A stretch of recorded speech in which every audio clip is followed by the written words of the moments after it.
मनोहर सरकार तरक्की अपार। हरियाणा के मुख्यमंत्री मनोहर लाल सूबे के विकास को लेकर पूरी तरह से गंभीर हैं। मनोहर सरकार ने दशहरे पर हरियाणा के 7 जिलों को सौगात दी है और ये ग्रामीण संवर्धन कार्यक्रम के तहत सौगात दी गई, जिसके तहत 15 करोड़ रुपए से अधिक की परियोजनाओं को शामिल किया गया है।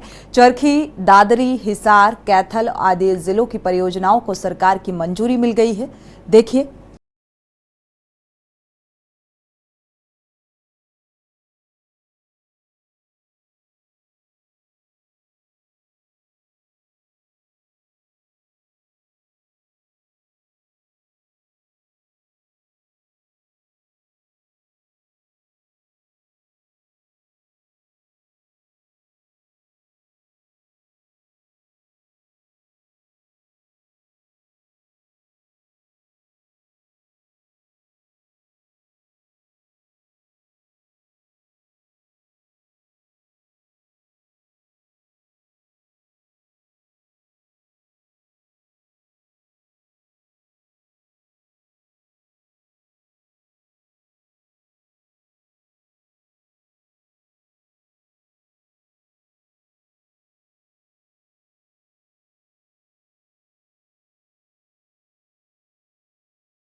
आगे रखने में वो कोई कमी नहीं छोड़ रहे। बता दें कि मुख्यमंत्री मनोहर लाल ने कहा कि ग्रामीण क्षेत्र में सड़क, पेयजल और अन्य ढांचा सुदृढ़ करने की सरकार की प्राथमिकता है। पानी के जहां तक स्रोत की बात है, हमारे स्रोत बहुत सीमित हैं, क्योंकि जैसे मैंने बताया पानी की क्वांटिटी हम बढ़ा कैसे सकते हैं, काम उधर भी चल रहा है। उसमें जैसे एसवाईएल अपने आप में एक मुद्दा, बहुत बड़ा मुद्दा है, बहुत दोनों स्टेट्स के बीच में एक टकराव का मुद्दा बना हुआ है। सुप्रीम कोर्ट ने हालांकि एक निर्णय भी हमारी फेवर में दिया है। अगला उसका एसवाईएल के बनने का जो निर्णय सुप्रीम कोर्ट से अपेक्षा हमारी है कि वो जल्दी से उस निर्णय को एग्जीक्यूट करने के लिए कोई निर्णय दे, ताकि उसके एग्जीक्यूशन के बाद एसवाईएल बने। झगड़ा है, चाहते तो हम है कि कल ही उसको सॉल्यूशन हो, लेकिन हमारे अकेले के हाथ में नहीं है। अब इसके अतिरिक्त भी जो सोर्सेज हैं उसको भी हम ठीक से उसका दोहन करने के लिए योजनाएं बना रहे हैं। जैसे यमुना में अभी जो पानी आता है वो हमारे पास केवल 3 महीने 3.5 महीने पर्याप्त मात्रा में रहता है। इसके पानी की मात्रा प्रबंधन करके कैसे बढ़ाई जाए, तो 3 डैम, चाहे रेणुका डैम है, लखवार डैम है अथवा किसाऊ डैम है, उसके 2 के तो एमओयू हो चुके हैं, एक का अभी एमओयू होना शेष है, बहुत जल्दी वो हो जाएगा, ताकि वहां अगर कोई डैम और बांध बनते हैं पानी के रेगुलेशन के कारण से, ये जो 3 महीने पानी हमें यमुना में पर्याप्त मिलता है, ये कैसे हम इसको 5-6 महीने इसकी अवधि को बढ़ा सकते हैं, रेगुलर उसका जो रेगुलेशन जो है उसका हो जाए, तो पानी की बहुत बड़ी मात्रा हमको उस रेगुलेशन के माध्यम से मिलेगी। पानी तो वही है जो यमुना में आता है। अभी 3 महीने में पानी हम जो यूज करते हैं बाकी वेस्ट जाता है। अब उसी को 6 महीने के लिए यूज करेंगे तो जितना बाकी होगा वो जाएगा, वो तो नदियों में जाएगा, भी जाना भी चाहिए। इसी प्रकार से छोटे स्रोत हैं, जैसे हमारे शिवालिक, हमारे अरावली, वहां भी पानी जो आता है उसको भी हम छोटे छोटे डैम बना करके कैसे उसको रोक सकें, कैसे उस पानी का उपयोग वहां के लोकलाइज्ड यानी किसानों को कैसे हम दे सकते हैं, और इस पर भी काम हमारा ठीक चल रहा है। जैसे 9 डैम तो शायद मुझे बांध जो हमारे शिवालिक में है, एक तो उसमें हमने क्लियर भी कर लिया है आदि बद्री का, बाकियों पर भी काम चल रहा है। अगर वो 9 के 9 भी बनते हैं तो कम से कम शिवालिक के आसपास के 2-3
आपको बता दें कि हिसार जिले के लांधरी गांव में 3.23 करोड़ रुपए की लागत पर पुराने एसी पीवीसी पाइपलाइनों के स्थान पर डीआई पाइपलाइनें और बूस्टिंग स्टेशनों की मरम्मत जिला पलवल के घररोट गांव में 3.12 करोड़ रुपए की लागत से बूस्टिंग स्टेशन की मरम्मत, क्षतिग्रस्त पाइपलाइन को बदलना और पाइपलाइन बिछाकर जलापूर्ति योजना में सुधार, महेंद्रगढ़ के गांव घड़ी में 2.48 करोड़ रुपए की लागत से बूस्टिंग स्टेशन का निर्माण, मुख्य लाइन ऊपर उठाना और पलवल जिले के गांव लखनाका में 2.97 करोड़ रुपए की लागत से पाइपलाइन बिछाना, बूस्टिंग स्टेशन का निर्माण, पंपिंग मशीनरी में जन स्वास्थ्य अभियांत्रिकी के तहत बिजली कनेक्शन दिलाना शामिल है। –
2023 के रूप में मान्यता और पुरस्कार मिल चुका है।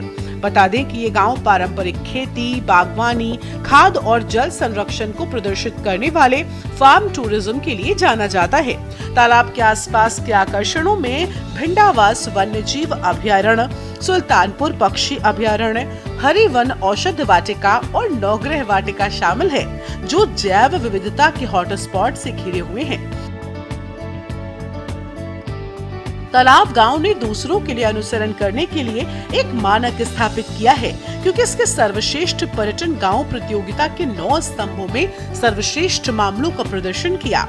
तालाब को 31 राज्यों, केंद्र शासित प्रदेशों से प्राप्त 795 आवेदनों में से चुना गया है, जो स्पष्ट रूप से ग्रामीण पर्यटन के मूल्यों और प्रथाओं का सर्वोत्तम प्रदर्शन दर्शाता है। बता दें कि भारत सरकार के पर्यटन मंत्रालय के तत्वाधान में केंद्रीय नोडल एजेंसी ग्रामीण पर्यटन और ग्रामीण होम स्टे द्वारा सर्वश्रेष्ठ पर्यटन ग्राम प्रतियोगिता 2023 संस्करण का आयोजन किया गया था।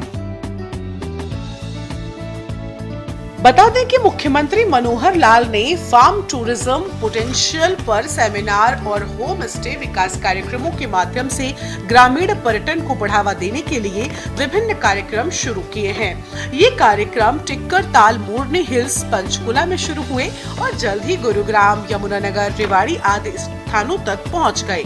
इन कार्यक्रमों ने फार्म मालिकों और पर्यटकों की काफी दिलचस्पी जगाई और राज्य में कृषि ग्रामीण पर्यटन की नींव को मजबूत किया है। स्पेशल डेस्क के न्यूज़ इंडिया।